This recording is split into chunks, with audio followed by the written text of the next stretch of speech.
Shalom. Welcome to this week's Dvar Torah on the Sedra. This week's Sedra is Sedra Veeschanan. In a horrific recent tragedy, a 33-year-old father was accidentally shot to death by his 3-year-old son.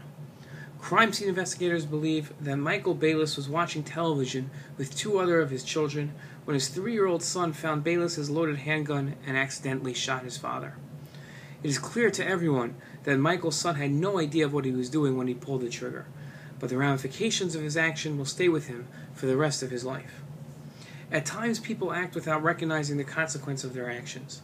In this Dvar Torah, I'll explain what causes man to act without considering the ramifications of his actions. I'll look for root causes as opposed to the simple justification and temporary insanity answers that are usually given.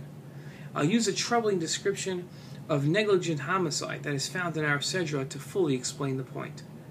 I aim to awaken the reader to beware of the dangers of acting without fully understanding where their actions might lead. At man's worst, he develops tunnel vision, which doesn't allow him to see past what he wants to see. When man can't simultaneously see different options and possibilities, he's bound to err. Tunnel vision adversely affects man in something as mundane as chess and something as consequential as investments. Singular focus hurts man most when it comes to their treatment of others. Many times, man focuses on their immediate needs and sees others as a means to achieve their desires. In treating another person as a vehicle, man tends to overlook the person's feelings and therefore is bound to hurt them. This can be seen as inane as offending someone or as serious as physically harming them. In our Sedra, Moshe reviews the laws of the negligent murder. When its laws were stated earlier, the Torah would describe the city of refuge as a place for unintentional murderers. In our Sedra, a more curious description is used. The pasuk says the refugee cities are for a murderer who killed his fellow without knowledge. There's a big difference between what the Torah earlier said of killing somebody unintentionally and what we now see in our Sedra, which is killing without knowledge. Our sages were troubled by Moshe's new characterization of manslaughter and explained homiletically that the term and the phrase without knowledge means without Torah. Although our sages were using homiletics, their message resonates in the concrete. Negligence stems from the tunnel vision of putting one's needs in front of others, in front of other values and people. In the ultimate, singularly focusing on one's own needs over all others leads to a negligence of such scale that the death of another can occur.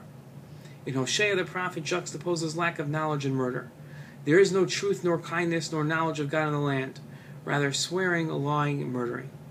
But in describing accidental murder as without knowledge, Moshe teaches that even unintentional actions have causes. Sometimes those causes can be prevented.